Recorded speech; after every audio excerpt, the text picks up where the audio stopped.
Polish Kobayashi, Chief Representative of the JICA Laos Office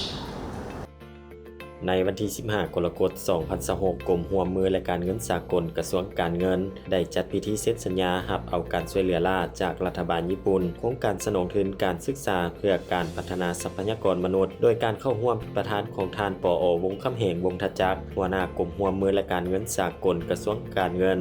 และท่านนางมิยาโกะโคบายาชิหัวหน้าองค์การร่วมมือสากลญี่ปุ่นใจกล้าประจำสปป.ลาวมีท่านรองหัวหน้าองค์การกระทรวงการเงินมีผู้ต่างหน้าจากกระทรวงการต่างประเทศกระทรวงศึกษาธิการและกีฬาและภาคส่วนที่เกี่ยวข้องเข้าร่วมการเซ็นสัญญาร่วมมือดังกล่าวแม่นเพื่อสนับสนุนให้การศึกษาให้แก่สปป.ลาวโดยเฉพาะแม่นพนักงานราชการได้มีโอกาสศึกษาต่อในระดับปริญญาโทและปริญญาเอกที่ประเทศญี่ปุ่นในมูลค่าทั้งหมด378ล้านเยนซึ่งเริ่มจัดตั้งปฏิบัตินับตั้งแต่เดือนมิถุนายน 2026จนถึงวันที่ 31 ธันวาคม 2033ในพิธีลงนามสัญญาร่วมมือครั้งนี้